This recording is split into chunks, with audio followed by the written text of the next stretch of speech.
ആണ്. കർത്താവായ യേശുവിൽ വിശ്വസിക്കുന്ന ഞാൻ ഒരു നാളും നശിച്ചു പോകത്തില്ല. 112 സങ്കീർത്തനത്തിൽ പറയുന്ന ആ വാക്യം ഞാൻ ഏറ്റു പറയുക. യഹോവയെ സ്തുതിപ്പിൻ, യഹോവയെ ഭയപ്പെട്ട് അവന്റെ കൽപ്പനകളിൽ ഇഷ്ടപ്പെടുന്ന മനുഷ്യൻ ഭാഗ്യവാനാണ്, അവന്റെ സന്തതി ബലപ്പെട്ടിരിക്കും.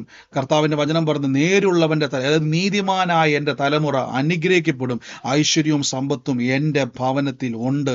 ബൈബിൾ പറയുന്നു എൻ്റെ നീതി എന്നേക്കും നിലനിൽക്കും. അതിൻ്റെ താഴത്തെ വാക്യത്തിൽ ഇങ്ങനെ പറഞ്ഞിരിക്കുന്നത് 9ഉം 10ഉം വാക്യത്തിൽ പറയുന്നു, ഞാൻ വാരി വിതറി ദരിദ്രന് കൊടുക്കും. കർത്താവിന്റെ വചനം പറയുന്നത് പോലെ എൻ്റെ നീതി എന്നേക്കും നിലനിൽക്കും, എൻ്റെ കൊമ്പ് ബഹുമാനം കൊണ്ട് ഉയർന്നിരിക്കും. ദുഷ്ടൻ അത് കണ്ട് വ്യസനിക്കും, അവൻ പല്ല് കടിച്ചു ഉരുകിപ്പോകും, ദുഷ്ടന്റെ ആശ നശിച്ചു പോകും. വചനത്തിൽ വ്യക്തമായിട്ട് പറയുന്നു നിങ്ങളുടെ തലമുറകൾ അനുഗ്രഹിക്കപ്പെടും, ഐശ്വര്യവും സമ്പത്തും. 3ആം വാക്യത്തിൽ പറയണം നീതിമാന്റെ അവകാശമാണ് ഐശ്വര്യവും സമ്പത്തും, നീതിമാന്റെ അവകാശമാണ് ആരോഗ്യം, നീതിമാന്റെ അവകാശമാണ്. ദുഷ്ടൻ അവനെ ജയിക്കത്തില്ല. വീണ്ടും ഞാൻ പറയണം യേശുവിൻ്റെ പാപത്തെ വഹിച്ചതുകൊണ്ട് ഞാൻ ഇനി പാപിയല്ല, ഞാൻ നീതിമാനാണ്.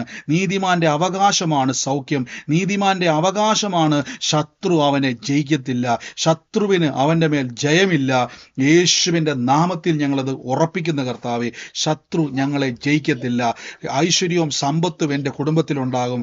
ഞാൻ വാരി വിതറി ദരിദ്രന് കൊടുക്കും.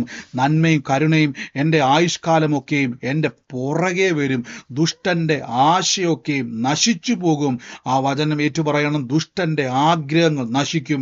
എൻ്റെ മേലോ എൻ്റെ കുടുംബത്തിൻ്റെ മേലോ പിശാചിന്റെ ആഗ്രഹങ്ങൾ നശിച്ചു പോകും, അവൻ്റെ പ്ലാനുകൾ തകർന്നു പോകും. കർത്താവിനാൽ ഞാൻ അത്ഭുത സാക്ഷിയായി തന്നെ